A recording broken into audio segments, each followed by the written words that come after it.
आज हम करने वाले हैं हमारे चैप्टर नंबर 6 और चैप्टर नंबर 7 दोनों को एक साथ ही करेंगे जल्दी जल्दी। और जो बच्चे पूछ रहे हैं कि कब तक हमारा जो सिलेबस या फिर हमारे चैप्टर कब तक कंप्लीट हो जाएंगे, तो मैं बता दूंगी आपकी 6 क्लास की जो पॉलिटिकल साइंस है इसमें 9 चैप्टर हैं।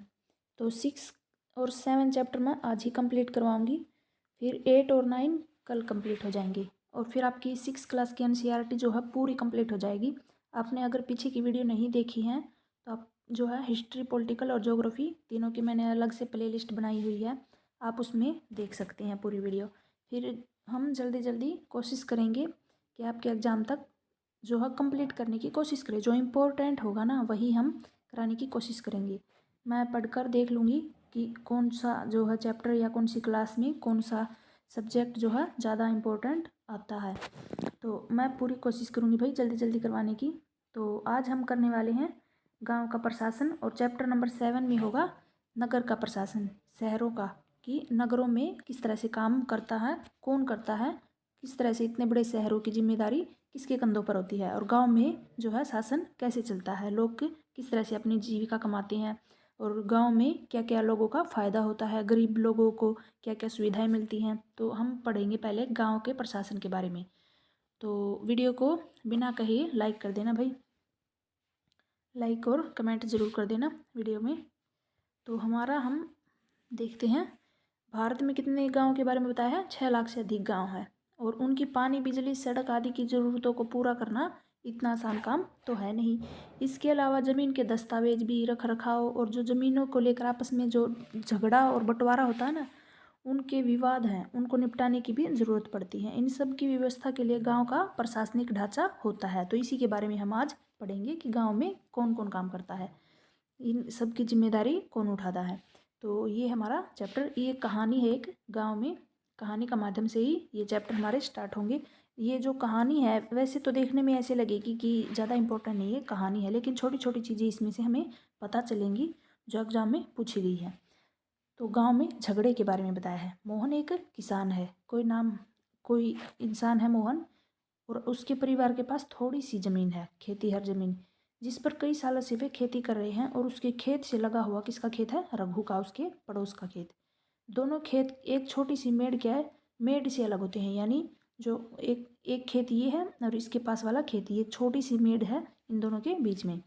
एक सुबह यानी एक दिन मोहन जब खेत में गया तो उसने मेड़ को थोड़ा आगे बढ़ा हुआ देखा। तो जो ये रघु का खेत है ये मोहन का, तो ये गया तो उसने अपनी मेड़ यहाँ तक देखी। तो उसने क्या किया, ऐसा उसने मोहन की कुछ ज़मीन अपने खेत में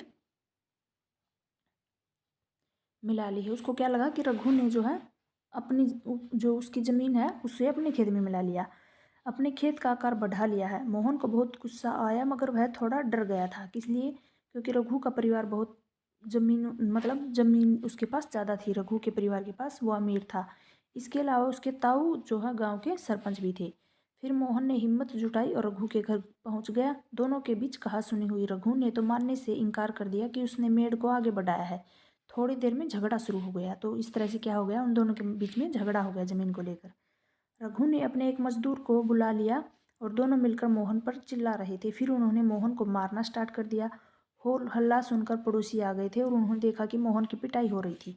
बीच बचाव करके उन्होंने मोहन को बचाया और मोहन के सिर पर, हाथ में बहुत ज़्यादा चोट आई। एक पड़ोसी ने उसकी मरम्मत पट्टी की और मोहन के एक दोस्त ने, जो गांव के डाकघर में काम करता था, सुझाव दिया। क्या सुझाव दिया उसने, देखिए, स्थानीय पुलिस थाने जाकर के रिपोर्ट लिखवानी चाहिए। जबकि कुछ लोग इसके खिलाफ भी थे। उन्हें लग रहा था कि बहुत सारा पैसा बर्बाद होगा और नतीजा कुछ नहीं निकलेगा, क्योंकि सबको लगता था कि रघु बड़े घर का है, उनके पास ज़्यादा ज़मीन है और पैसे वाले हैं। कुछ लोगों ने कहा कि रघु के परिवार वाले तो पहले ही पुलिस थाने पहुंच चुके होंगे। यानी कि उन्होंने आपस में बातें की और विचार विमर्श के बाद उन्होंने क्या तय किया, जिन पड़ोसियों की आंखों के सामने घटना हुई थी, मोहन उनको लेकर पुलिस थाने पहुंच गया था। पुलिस थाने में क्या हुआ आगे, थाने के रास्ते में एक पड़ोसी ने पूछा, क्यों ना हम थोड़ा और पैसा खर्च करके शहर के बड़े थाने में चलेंगे। मोहन ने समझाया कि बात पैसे की नहीं, हम इसी थाने में अपना मामला दर्ज करवा सकते हैं, क्योंकि हमारा गांव इसी कार्य क्षेत्र में आता है। यानी क्या बताया है इस बात से, कि जो अपने अपने गांव का एक जो है कार्य क्षेत्र होता है हर एक थाने का, कि इस थाने के अंडर में इतना एरिया आएगा और ये थाना इस एरिया के अंडर में आएगा। ये यहाँ पर दिया हुआ भी है। पुलिस थाने का हर एक का एक कार्य क्षेत्र होता है, उसके नियंत्रण में रहता है। लोग उस क्षेत्र में ही चोरी, दुर्घटना, मारपीट, झगड़े आदि की रिपोर्ट लिखवाने के लिए आते हैं। यह वहाँ के थानेदार की जिम्मेदारी होती है कि वह लोगों की घटना से पूछताछ करे और जांच पड़ताल करके और उसके अंदर जो क्षेत्र आता है उसके मामलों की कार्रवाई करे। तो फिर उन्होंने क्या किया, सभी लोग थाने में पहुँच गए। थानेदार के पास मोहन गया और उसने अपना मामला बताया। उसने यह भी बताया कि वह अपनी शिकायत लिखित रूप में देना चाहता है, यानी कि वह रिपोर्ट देना चाहता है। थानेदार ने बड़ी बेरुखी यानी बदतमीजी से, उसके पास छोटी छोटी शिकायतों की जांच पड़ताल का समय नहीं है, और मोहन ने अपने घाव भी दिखाए, लेकिन थानेदार पर कोई असर नहीं हुआ। मोहन हैरान था कि उसकी शिकायत क्यों दर्ज नहीं हो रही। मोहन बाहर गया और पड़ोसियों को बुलाकर अंदर लेकर आया। पड़ोसियों ने थानेदार को समझाया कि मोहन को उसकी आंखों के सामने पीटा गया है, अगर वे उसे न बचाते तो बहुत गंभीर चोटें आती। उन्होंने मामला दर्ज करने पर जोर दिया। अंततः थानेदार राजी हो गए। उन्होंने मोहन को अपनी शिकायत लिखवाने को कहा और थानेदार ने वादा किया कि अगले दिन वह हवलदार घटना की जांच पड़ताल के लिए वहां पर पहुंचेंगे। तो ये यहाँ पर चित्र भी दिया गया है एक थानेदार और मोहन का। ये क्या है, पुलिस थाने में जो कुछ भी हुआ उससे है नाटक के रूप में दिखाई, यानी बच्चों को बताया है कि एक जो है नाटक के द्वारा दर्शाइए। राजस्व विभाग का क्या काम है, राजस्व विभाग का काम, ये तो हो गई मोहन और रघु की बात की, किस तरह से उनके बीच में झगड़ा हो गया और वो थाने में पहुंच गए। तो इस जमीन जायदाद का झगड़े का निपटारे का मामला कौन करता है, वो जो इनके एरिया का जो पुलिस थाना होता है उसके चौकीदार। आपने पढ़ा कि मोहन और रघु के खेत की मेड़ को लेकर जबरदस्त लड़ाई हुई थी। क्या आपने ऐसा कोई तरीका नहीं जिससे वह अपना मामला शांतिपूर्वक सुलझा सके, यानी कि पुलिस के पास जाने के बजाय शांति से सुलझा सके। तो क्या कोई ऐसे अभिलेख या रिकॉर्ड होते हैं जिनसे यह पता चल जाए कि गांव में किसके पास कौन सी ज़मीन है। चलिए पता करते हैं कि यह कैसे किया जा सकता है। तो यानी पुलिस की हेल्प के बिना भी ये काम हो सकता है। किस तरह से, ज़मीन को नापना और उसको रिकॉर्ड रखना किसका काम होता है, पटवारी का मुख्य काम होता है। तो यहाँ से हम जानेंगे पटवारी के काम के बारे में। अलग अलग राज्यों में इसको अलग अलग नाम से जानते हैं, किसको, पटवारी को। कहीं पर इसको पटवारी यानी हम तो पटवारी बोलते हैं, कहीं पर इसको लेखपाल के नाम से जानते हैं, कहीं पर कर्मचारी, और कहीं ग्रामीण अधिकारी, तो कहीं कानूनगो के नाम से जानते हैं। हम यहाँ जमीन का लेखा जोखा रखने वाले कर्मचारी के लिए पटवारी शब्द का इस्तेमाल कर रहे हैं। प्रत्येक पटवारी कुछ गांव के लिए जमीन जिम्मेदार होता है, यानी एक पटवारी जो है उसको एक गांव सौंप दिए जाते हैं कि इसके अंडर में इतने गांव होंगे इस पटवारी के अंडर में, और फिर ये इन गाँव की ज़मीन का लेखा जोखा रखेगा। तो जो लेखा जोखा रखा जाता है उसको क्या कहते हैं हम, खसरा। पटवारी के जो ज़मीन के कागज रजिस्टर के रूप में कहाँ पर रखे जाते हैं उसको क्या कहते हैं, खसरा। तो ये भी हमारे लिए इम्पोर्टेंट है। देखिए इसको पढ़कर देखेंगे।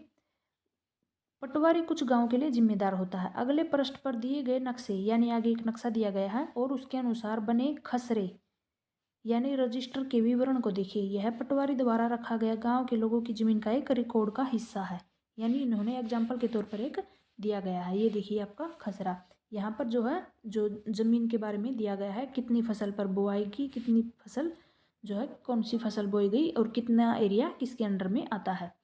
तो इस तरह से लेखा जोखा भी रखा गया है। आमतौर पर पटवारी के पास खेत नापने के लिए अलग तरीके होते हैं। सभी पटवारियों के अलग अलग तरीके होते हैं। कई जगहों पर क्या होता है, एक लंबी लोहे की जंजीर का इस्तेमाल होता है और इसे हम क्या कहते हैं, जरीब। ये क्वेश्चन जो है एग्जाम पे आ चुका है कि पटवारी जिससे ज़मीन नापते हैं लोहे की जंजीर, उसको क्या कहते हैं, जरीब। कहानी में पटवारी मोहन और रघु के खेतों को नापकर यह देख सकता था कि वह गांव के नक्शे से मेल खाता है कि नहीं।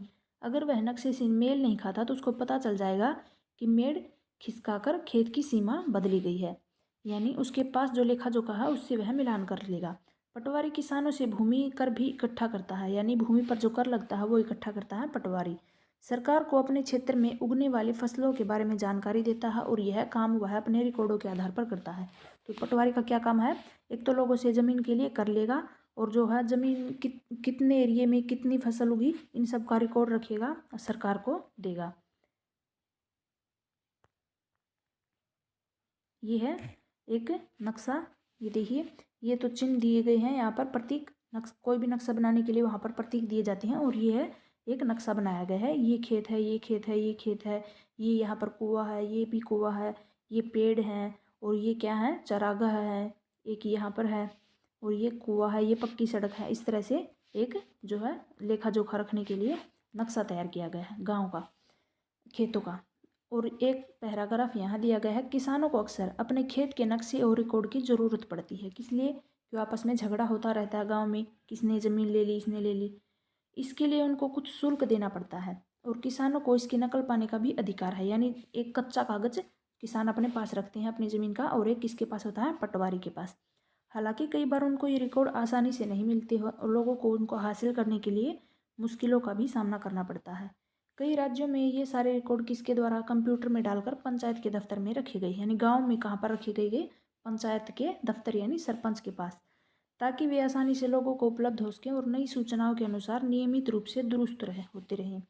क्या आपको लगता है कि किसानों को इस रिकॉर्ड की जरूरत कब पड़ती होगी? नीचे दी गई स्थितियों के बारे में पढ़िए और इन मामलों को पहचानिए जिसमें जमीन की रिकॉर्ड अनिवार्य है। कब पड़ती है? एक किसान दूसरे किसान से ज़मीन खरीदना चाहता है, तब इनको रिकॉर्ड की ज़रूरत पड़ती है कि इसके पास असल में कितनी ज़मीन है। एक किसान अपनी फसल दूसरे को बेचना चाहता है। एक किसान को अपनी ज़मीन में कुआं खोदने के लिए बैंक से कर्ज चाहिए, तब भी। एक किसान अपने खेती के लिए खाद खरीदना चाहेगा और एक किसान अपनी ज़मीन अपने बेटे बेटियों में बांटना चाहेगा, तब। इसलिए ज़रूरी है कि उनको समय समय पर दुरुस्त करता रहे। क्या चीज़ ज़रूरी है? ये देखिए, आपको यहाँ पर दी गई है पूरी लाइन। पटवारी किसानों से भूमि कर लेगा, सरकार को अपने क्षेत्र में उगने वाली फसलों के बारे में जानकारी देगा और रिकॉर्ड के आधार पर क्या करेगा? रिकॉर्ड रखेगा, ताकि उनको समय समय पर दुरुस्त करता रहे, यानी उनको समय समय पर देखता रहे। किसान कई बार फसल देते हैं, फसल बदल देते हैं, यानी फसल बदलते हैं, कुछ और उगाने लगते हैं, कोई कहीं कुआं खोद लेता है, और इन सब का हिसाब रखना सरकार के राजस्व विभाग का काम होता है। तो ये इन सब का ब्यौरा कहाँ है?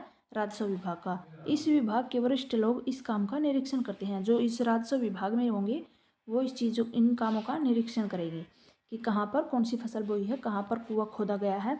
इस तरह से भारत में सभी राज्य जिलों में बटे हुए हैं, यानी सभी राज्यों में कई जिले हैं। जमीन से जुड़े मामलों की व्यवस्था के लिए इन जिलों को भी छोटे खंडों में बांटा गया, यानी जिलों, पहले राज्यों को जिलों में बांटा और फिर जिलों को छोटे छोटे अलग अलग खंडों में। जिले के उपखंडों को कई नामों से जानते हैं, जैसे कि तहसीलों में बांट दिया, तालुका इत्यादि के नाम से। और सबसे ऊपर जिला अधिकारी होता है, यानी जिला अधिकारी होता है सबसे ऊपर, और उसके नीचे तहसीलदार, यानी तहसीलदार आएंगे। सबसे पहले होगा राज्य, उसके बाद होंगे जिले, उसके बाद जिलों में कई तहसील होंगी। तो सबसे पहले क्या होगा? जिला अधिकारी, और फिर तहसीलदार होंगे उसके अंडर में। फिर देखिए, उन्हें विभिन्न मामलों को निपटाना होगा और वे पटवारी के काम का निरीक्षण करेंगे। जो गांव में पटवारी ने काम किया है ना, उनका निरीक्षण कौन करेगा? तहसीलदार करेगा।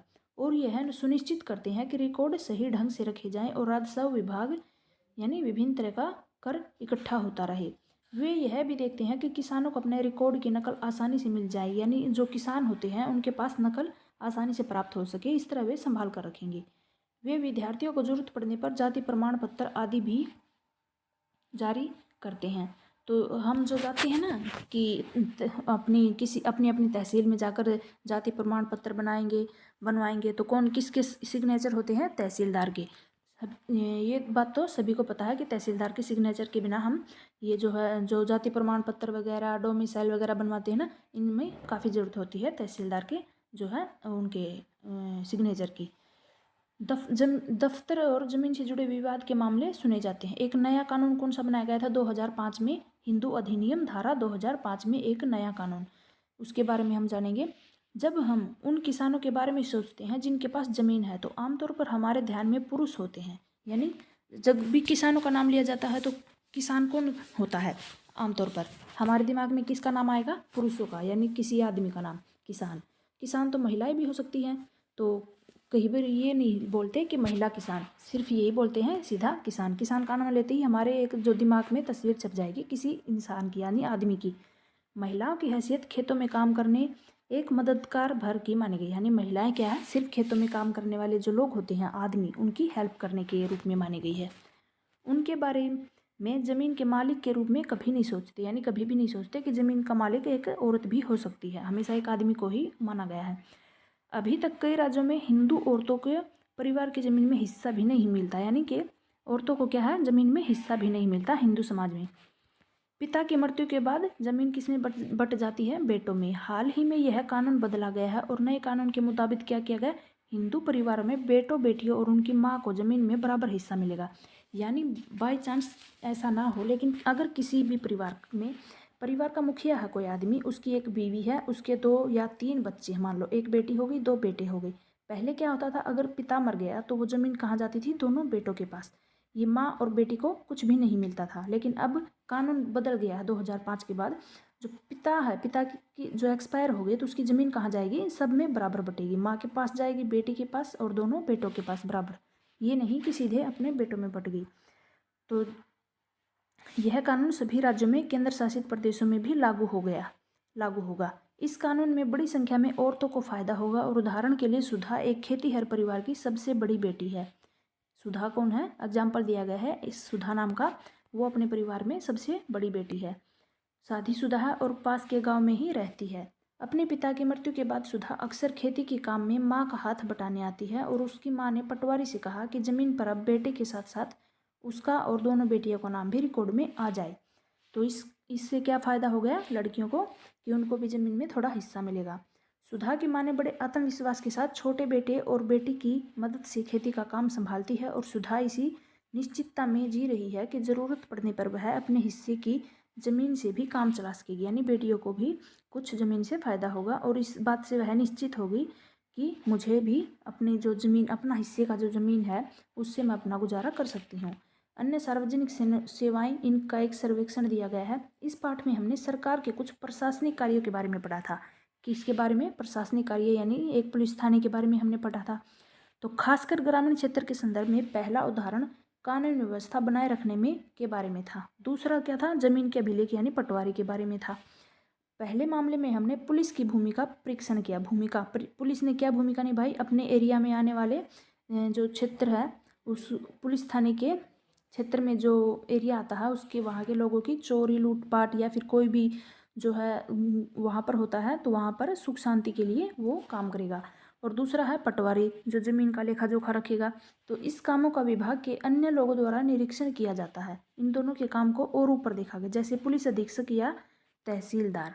पुलिस का काम कौन देखेगा, पुलिस अधीक्षक, और फिर पटवारी का काम तहसीलदार देखा। हमने यह देखा कि लोग कैसे इन सुविधाओं का इस्तेमाल करते हैं और उन्हें किस तरह की समस्याएं आती हैं। इन सेवाओं का उपयोग कानून के अनुसार होता है। आपने संभवतः सरकार के अन्य विभागों द्वारा दी जा रही सार्वजनिक सेवाओं को भी देखा होगा। अपने गांव क्षेत्र के लिए दी जा रही सार्वजनिक सेवाओं की एक सूची बनाइए। क्या क्या सेवाएं मिलती हैं गांव में।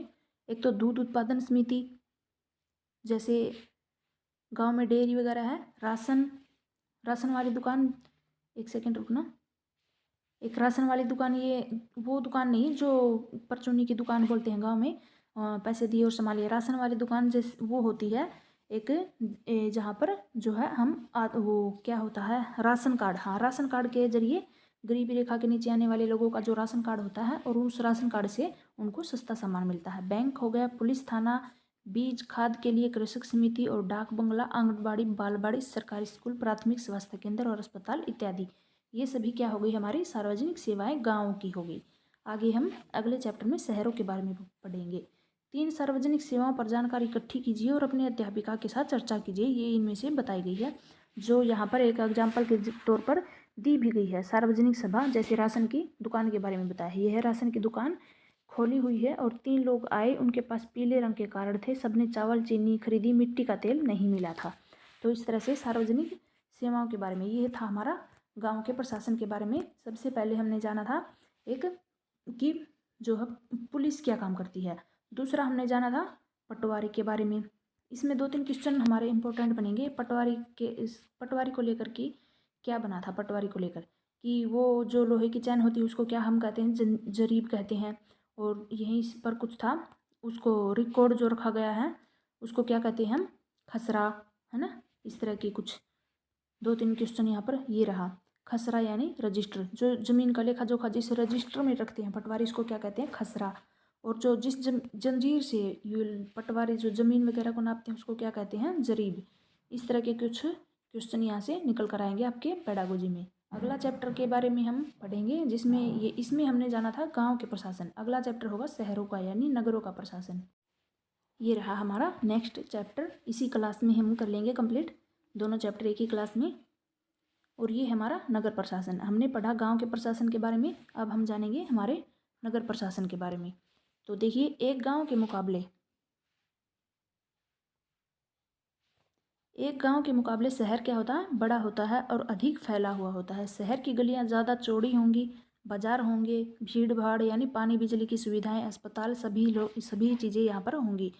वाहन होते हैं, यहाँ यातायात को नियंत्रण करना पड़ता है, यानी ज़्यादा वाहन होते हैं। आपने सोचा होगा कि इन सबको सुचारू रूप से कैसे चलता है, तो इन्हीं क्वेश्चनों के आंसर जो हम चैप्टर में पढ़ेंगे। कौन सी संस्था इन सब के लिए जिम्मेदार होगी, कैसे निर्णय लिए जाएंगे और कैसे योजनाएं बनेंगी, कौन लोग हैं जो ये सारा काम करते हैं। तो इसी तरह से हम जो है नगरों के बारे में पढ़ेंगे। नगरों के जो प्रशासन है, गांव में तो एक तो पुलिस अधिकारी हो गए, पटवारी हो गए, और छोटे छोटे जो है एक डाकघर हो गया, सरकारी स्कूल, हॉस्पिटल, इन सब के बारे में पढ़ा था। तो नगरों में क्या चीज़ें कैसे मिलती हैं, इन सब के बारे में हम जानेंगे। इतवार किसको कहा गया, संडे यानी रविवार को। एक अलसाई हुई दोपहर थी जब माला और उसके साथी शंकर, ये कहानी दी गई है। माला और उसके कुछ दोस्त हैं, शंकर, जहांगीर, रेहाना, सभी गली में क्या कर रहे थे, क्रिकेट खेल रहे थे। शंकर ने बड़ा अच्छा ओवर फेंका और रेहाना आउट होते होते बच गई थी। रेहाना के आउट न होने से शंकर हताश यानी दुखी हो गया, इसलिए उसने इस उम्मीद से वह कैच आउट हो जाएगी एक शॉर्ट बॉल फेंक दी थी और उल्टा हो गया था। रेहाना ने इतनी तेजी से बल्ला घुमाया कि गेंद ऊपर गई और गली की ट्यूबलाइट से टकरा गई। अभी इस ट्यूबलाइट से ही कहानी स्टार्ट हो जाएगी। रेहाना चिल्लाई, अरे ये मैंने क्या कर दिया। तब शंकर क्या बोला जल्दी से, अरे हम यह नियम बनाना भूल गए थे कि अगर तुम्हारी गेंद गली की ट्यूबलाइट से गेंद से जो ट्यूबलाइट टूट जाएगी तो तुम आउट मानी जाओगी। तीनों ने तभी शंकर की विकेट की चिंता छोड़ने के लिए कहा, क्योंकि जो हुआ उस बारे में वे लोग ज़्यादा चिंतित यानी ट्यूबलाइट को लेकर ज़्यादा चिंतित थे। पहले हफ्ते उन्होंने क्या किया था, निर्मला मासी की खिड़की टूट गई थी जिसके बदले उन्होंने जेब खर्च से पैसे दिए थे। तो क्या अब वे पैसे किसको देंगे, ये सोच रहे थे, क्योंकि पहले तो खिड़की टूटी थी निर्मला आंटी की, तो निर्मला आंटी को जाकर पैसे दे दिए। तो अब ट्यूबलाइट किसकी है, गली में है ये तो इस बारे में बच्चे सोचते हैं। ये देखिए आगे कि ये पैसे किसको देने होंगे, जेब खर्च, ये पैसे देंगे किसको, गली की ट्यूबलाइट बदलता कौन है, ये सभी क्वेश्चन बच्चों के मन में आए। माला का घर सबसे नज़दीक था तो चारों भागकर कहाँ गए, माला के घर, और उसकी माँ को सब कुछ बता दिया। सारी बातें सुनकर माला की माँ ने क्या कहा, उन्हें इस बारे में कुछ खास नहीं पता, बस यही मालूम है कि यह नगर निगम की जिम्मेदारी होती है। तो ये सब किसकी जिम्मेदारी होती है, हम नगर निगम की।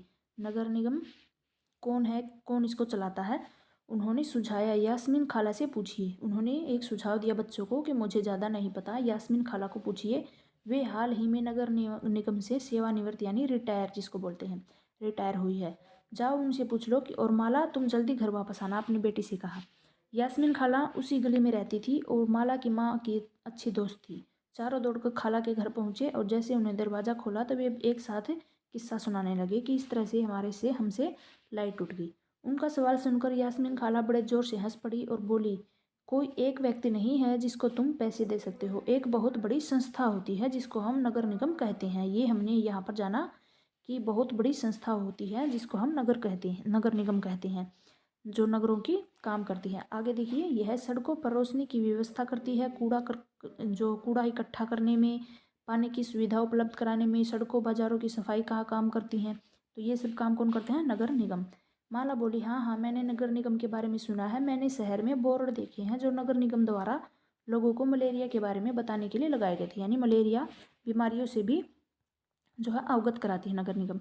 ये सभी काम होते हैं नगर निगम के। खाला बोली, तुम बिल्कुल सही कह रही हो, नगर निगम का काम यह सुनिश्चित करना है कि शहर में बीमारियां न फैलें, और यह स्कूल स्थापित करता है और उन्हें चलाता है, शहर में दवाखाने और अस्पताल चलाता है, यह बाग बगीचों का रख रखाव रखता है। और आगे जोड़ा, हमारा पुणे शहर बहुत ही बड़ा शहर है और यहाँ नगर प्रशासन चलाने वाले संस्थान को नगर निगम कहते हैं।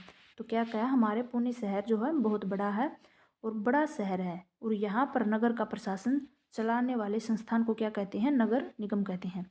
गांव में किसने चलाया था, पटवारी हो गया एक आपका जो है पुलिस थाने का चौकीदार, इन सब ने गांव का प्रशासन इन सब से चलता है। नगर प्रशासन किस चलाते हैं लोग, उसको एक बड़ी संस्था काम करती है उसके लिए, और उसको क्या कहते हैं, उस संस्था को नगर निगम। और जो छोटे कस्बे होते हैं नगरों के, उनको क्या कहते हैं, नगर पालिका। तो बड़े जो नगर होते हैं उनमें नगर निगम काम करती है और छोटे कस्बों में नगर पालिका काम करती है। ये हमारे क्वेश्चन बनेंगे यहाँ से। फिर होगी नगर निगम पार्षद कौन है, प्रशासनिक कर्मचारी कौन है। तो ये यास्मीन खाला मुझे बड़ी उत्सुकता हो रही है, यानी बच्चों ने उनसे पूछा कि यह फैसला लेता कौन है कि पार्क कहाँ बनाए जाएंगे। अब आप नगर निगम में काम करती थी तो क्या ऐसे मज़ेदार निर्णय भी लेने पड़ते थे। तो उन्होंने पूछा कि जब आप नगर निगम में काम करती थी तो क्या आप भी ये फैसला लेती थी कि पार्क यहाँ बनेंगे। तब खाला ने क्या जवाब दिया, नहीं रेहाना, मैं तो निगम के लेखा विभाग यानी अकाउंट में थी और बस लोगों की जो मासिक तनख्वाह होती है, सैलरी, वहाँ की पर्चियाँ बनाती थी। क्योंकि शहर का आकार बहुत बड़ा होता है तो लोग ज़्यादा काम करते हैं, इसलिए उनकी सैलरी का हिसाब किताब वो रखती थी। शहर का आकार बहुत बड़ा होता है, इसलिए नगर निगम को कई निर्णय लेने होते हैं। इस तरह शहर को साफ करने के लिए बहुत काम करना पड़ता है। ये देखिए, ज़्यादातर निगम पार्षद ही यह निर्णय लेते हैं, यानी नगर निगम पार्षद निर्णय लेते हैं। अब पार्षद कौन होते हैं इसके बारे में हम आगे जानेंगे। अस्पताल और पार्क कहाँ बनेंगे, इन सब का जो है कौन लेता है, निगम पार्षद। शहर को अलग वार्डों में बांटा गया है। शहर को जो है अलग अलग वार्ड यानी गली होती है ना, इस तरह अलग अलग वार्डों में बांटते हैं। अब हर वार्ड का एक पार्षद होगा और उसका चुनाव कौन करेगा, लोग करेंगे, वार्ड के लोग। तो वार्डों में बांटते हैं और हर वार्ड से एक पार्षद का चुनाव होता है। और नगर निगम के कुछ निर्णय जो लेते हैं ऐसे होते हैं जो सारे शहर को प्रभावित करते हैं। ऐसे जटिल निर्णय पार्षदों के समूह द्वारा लिए गए हैं, यानी इस पूरे शहर, ये आपका एक नगर है, फिर आपको ये गलियां बांट दी, क्या करिए, यहाँ से एक पार्षद को चुन लिया, यहाँ से एक को चुन लिया, यहाँ के लोग सभी मिलकर एक एक को अपनी वार्ड से चुन लेंगे। फिर ये सभी यहाँ पर इकट्ठे होंगे और मिलकर के फैसला लेंगे। फिर इस तरह से नगर निगम का कार्य चलता है। तो इनका समूह द्वारा लिए गए फैसले होते हैं। कुछ पार्षद मिलकर समितियाँ बनाते हैं, यानी सभी पार्षद मिलकर क्या बनाएंगे, समितियाँ, जो विभिन्न मुद्दों पर विचार विमर्श करके निर्णय लेती हैं। उदाहरण स्वरूप एक बस स्टैंड को बेहतर बनाना है या फिर किसी भीड़ भाड़ वाले क्षेत्र यानी बाजार का कचरे द्वारा नियमित रूप से साफ करना है या फिर शहर के मुख्य नाले की सफाई होनी है। पार्षदों की समितियां ही पानी कचरा जमा करने और सड़कों पर रोशनी आदि की व्यवस्था करती हैं। तो ये सब का काम कौन करता है नगरों में, ये निगम पार्षद। जब एक वार्ड के अंदर समस्या होती है तो वार्ड के लोग किससे संपर्क करते हैं, पार्षद, क्योंकि वे उन्होंने चुना है ना भाई पार्षदों को वोट दे करके, इसलिए पार्षदों से संपर्क करेंगे। और उदाहरण के लिए अगर बिजली के खतरनाक तार लटक गए नीचे आ गए, स्थानीय पार्षद बिजली विभाग के अधिकारियों से बात करने में मदद कर सकते हैं। जहाँ पार्षदों की समितियाँ पार्षद विभिन्न मुद्दों पर निर्णय लेने के लिए काम करते हैं, वहीं उन्हें लागू करने का काम कौन किसका होता है, कमिश्नर का। जो निर्णय कौन लेता है, पार्षद। सभी पार्षद इकट्ठे होंगे, समिति बन गई, सभी ने मिलजुल कर क्या है एक निर्णय लिया कि ये काम ऐसे होगा, ये काम ऐसे होगा। और फिर इन जो उन्होंने जो कानून बनाए हैं उनको लागू कौन करेगा, अंतिम मोहर कौन लगाएगा, कमिश्नर। यानी ये आयुक्त कौन है, कमिश्नर, या फिर प्रशासनिक कर्मचारी। वो तो सिर्फ निर्णय लेंगे लेकिन उनको लागू करने का हक किनको होगा, कमिश्नर को। प्रशासनिक कर्मचारियों की सरकार द्वारा नियुक्ति की गई, यानी जो ये प्रशासनिक कर्मचारी हैं, कमिश्नर वगैरह, इनकी जो सरकार द्वारा नियुक्ति होगी। जो हम पढ़ते हैं ना कमिश्नर वगैरह, ये एग्जाम दे करके जो है लगते हैं, एसआई वगैरह। और जो ये पार्षद होते हैं इनको जो है निर्वाचित वोट दे करके, वार्ड के लोग वोट दे करके इनको चुनते हैं। तो नगर निगम में ये निर्णय कैसे लिए जाते हैं, रेहाना ने पूछा। यह कभी सोचना बंद नहीं करती, कौन नहीं सोचना बंद करती, रेहाना। बच्चों के सवाल से खुश होते हुए यास्मीन खाला ने क्या जवाब दिया, सारे वार्डों के पार्षद मिलते हैं और सबकी समितियां राय से एक बजट बनाया जाता है, यानी सभी की समिति लेकर के लिखी जाती है, उसको क्या कहते हैं, बजट। उसी बजट के अनुसार पैसा खर्च किया जाता है, यानी सबसे पहले हिसाब किताब कि कितना खर्चा आएगा, इन सब का एक बजट तैयार करते हैं और उसी हिसाब से खर्चा करते हैं। पार्षद प्रयास करते हैं कि उनके वार्ड की विशिष्ट ज़रूरतें परिषद के सामने रखी जाएं, यानी जो अलग अलग वार्डों के परिषद बनाए गए हैं सभी अपने वार्ड की चिंता करते हैं और अपने जो वार्ड में जो भी समस्याएं हैं वो परिषद के सामने रखते हैं। फिर ये निर्णय प्रशासनिक कर्मचारियों द्वारा क्रियान्वित, यानी प्रशासनिक कर्मचारी कौन, कमिश्नर वगैरह, इन सब के द्वारा कार्यान्वित, उनके ऊपर एक पक्की मोहर लगाई जाती है कि ये काम होगा। खाला बड़ी खुश थी क्योंकि किसी बड़े व्यक्ति ने तो आज तक क्या है उनके काम के बारे में नहीं पूछा था। तो बच्चों ने सवालों ने उनके अनुभव को बांटने का एक मौका दिया था। आगे देखिए, शंकर ने बड़ी उत्सुकता से पूछा, अपना शहर तो इतना बड़ा है, उनकी देखभाल के लिए बहुत लोगों की जरूरत पड़ती होगी, खाला तब तो नगर निगम में ढेर सारे लोग काम करते होंगे। अब वह जो विकेट क्रिकेट खेल रहे थे उस मैच के ओवर के जो अधूरा ओवर रह गया था उसके बारे में सब भूल चुके थे। दरअसल शहर में काम को अलग अलग विभागों में बांटा गया है। खाला ने क्या जवाब दिया कि इस अलग अलग काम को अलग अलग विभागों को दिया गया है। जैसे जल विभाग होता है, कचरा जमा करने का विभाग, उद्यानों का देखभाल का विभाग, सड़क व्यवस्था विभाग इत्यादि। मैं नगर निगम की सफाई विभाग में थी। तो खाला ने क्या बताया, मैं नगर निगम की सफाई विभाग में थी और वहाँ पर क्या काम करती थी, लेखा जोखा यानी सैलरी का काम, विभाग में हिसाब किताब का काम करती थी। खाला बड़े इत्मीनान से बता रही थी। फिर बच्चों ने खाने के लिए रसोई में कबाब लाने चल पड़ी। जहांगीर ने रसोई में खड़े होकर तेजी से अपने कबाब खा लिए।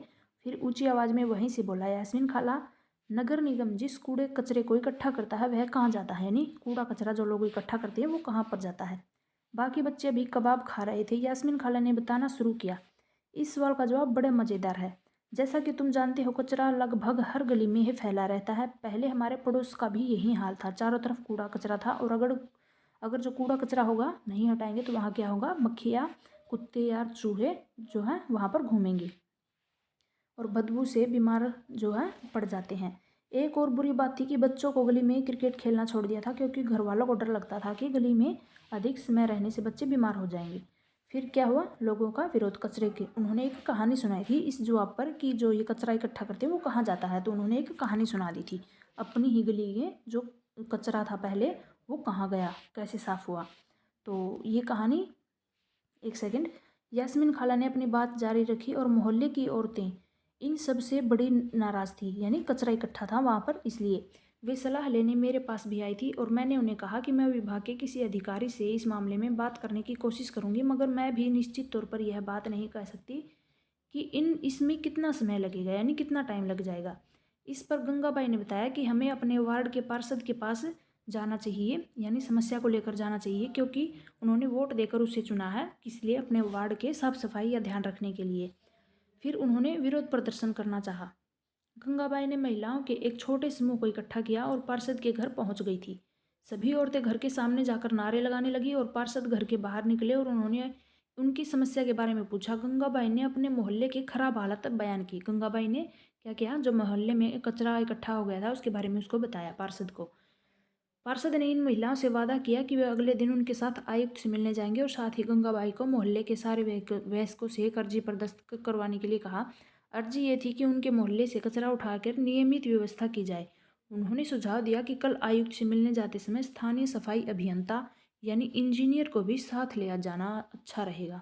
इससे फ़ायदा होगा क्योंकि सफाई अभियंता भी आयुक्त को बता सकेगा कि हालात कितनी ख़राब है, यानी उनके एरिया में कौन रहता था सफाई अभियंता। उस दिन पूरी शाम बच्चे घर घर का चक्कर लगाते रहे ताकि अर्जी पर ध्यान से ज़्यादा परिवार के लोगों के दस्तखत लिए जा सकें। अगली सुबह बहुत बड़ी संख्या में महिलाएं पार्षद और सफाई अभियंता के साथ नगर निगम के दफ्तर में पहुंच गई थी। आयुक्त पूरे समूह से मिले पर वे बहाना बनाने लगे कि नगर निगम के पास पर्याप्त संख्या में ट्रक उपलब्ध नहीं है। तभी गंगाबाई ने क्या कहा, लेकिन लगता है कि आपके पास अमीर इलाके यानी अमीरों के इलाके में कचरा उठाने के लिए पूरे ट्रक हैं। जहांगीर ने झट से कहा, इससे तो आयुक्त का मुंह बंद हो गया होगा। और नहीं तो क्या, किसने जवाब दिया, खाला ने।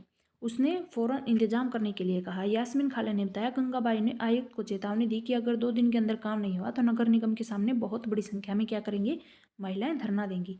तो क्या गलियों की सफाई हो गई, रेहाना ने झट से पूछा और कभी चीज़ों को अधूरा नहीं छोड़ती थी। 2 दिन तक कुछ भी नहीं हुआ। वो तो जब एक बहुत बड़े समूह ने विरोध प्रदर्शन किया, जोरदार नारे लगाए, तब जाकर बात बनी। अब मोहल्ले की सफाई नियमित रूप से होने लगी है। ये थी एक कहानी जो उसने उसके जवाब पर बताई थी कि जो कचरा कहाँ जाता है, किस तरह से उनके नगर में साफ सफाई हुई थी। खाला के सेवानिवृत्त होने के बाद क्या क्या बदलाव आए। यास्मीन खाला ने बच्चों को जो नहीं बताई वह यह है कि हाल के समय में पैसा बचाने के लिए कई नगर निगमों ने कचरा उठाने और उसे ठिकाने लगाने के लिए निजी ठेकेदार रख लिए हैं। उसने क्या नहीं बताया कि जो कचरा उठाने वाले हैं उन्होंने निजी ठेकेदार रख लिए हैं डेली का काम करवाने के लिए। इसको निजीकरण कहते हैं, यानी जो निजी ठेकेदार होते हैं उसको क्या कहते हैं, निजीकरण। इस तरह से निजी लोगों से काम करवाते हैं। इसका मतलब कि जो काम करने वाले सरकारी कर्मचारी करते थे वे काम अब निजी कंपनियां करती हैं। निजी ठेकेदार जिन मजदूरों को कचरा जमा करने और उठाने के काम पर लगाते हैं उन्हें बहुत कम पैसा देते हैं और उन मजदूरों की नौकरी अस्थायी यानी उनको कभी भी काम से हटा सकते हैं।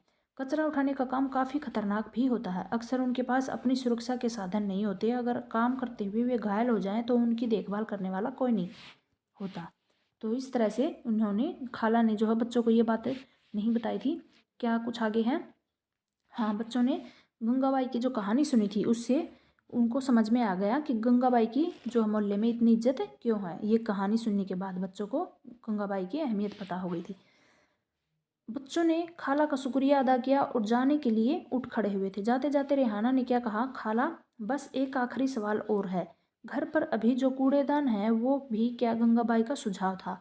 खाला हंसने लगी, बोली, अरे नहीं नहीं, यह तो नगर निगम ने ही सुझाव दिया था कि हम खाने पीने और गलने वाली चीज़ों को एक कूड़ेदान में डालें और जो प्लास्टिक, कांच जैसी गलने ना गलने वाली चीज़ें हैं उनको अलग कूड़ेदान में।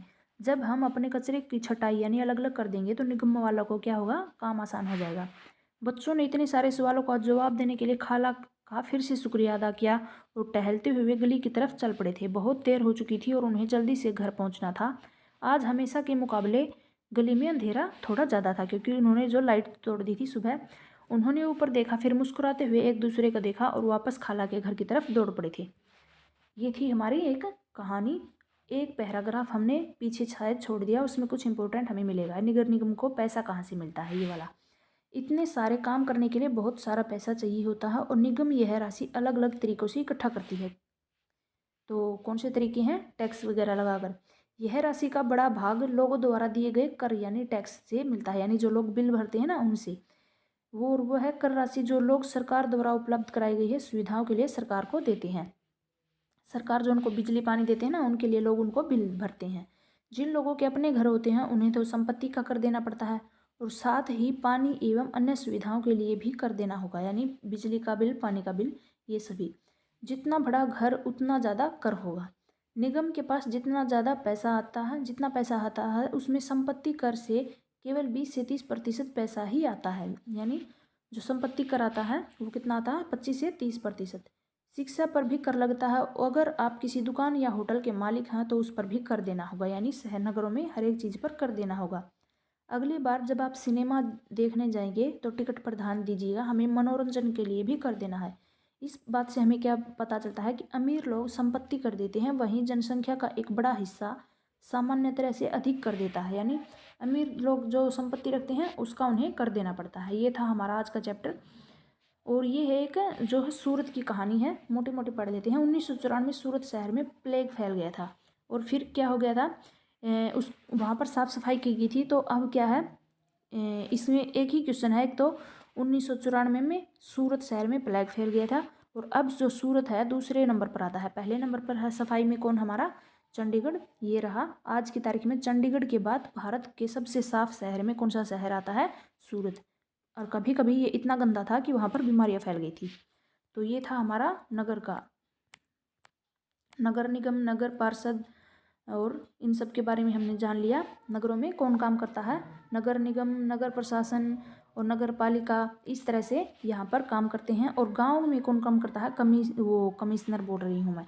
कमिश्नर तो यहाँ पर जो पार्षद होते हैं उनके मामलों को जो है पक्का कर देता है। ये हमारा आज का चैप्टर था। जाते जाते एक ही बात बोलूँगी कि वीडियो को आप लाइक ज़रूर कर देना वीडियो अच्छी लगे तो, और मैं कोशिश करूँगी कि जल्दी जल्दी आपका चैप्टर जो है कंप्लीट करवा सकूँ। और ये हमारे सिर्फ 2 ही चैप्टर बचे हैं, 8 और 9 चैप्टर, जो मैं कल कंप्लीट करवा दूँगी। फिर हमारी 6 क्लास की NCERT तीनों सब्जेक्ट की कंप्लीट हो जाएगी। Thank you so much.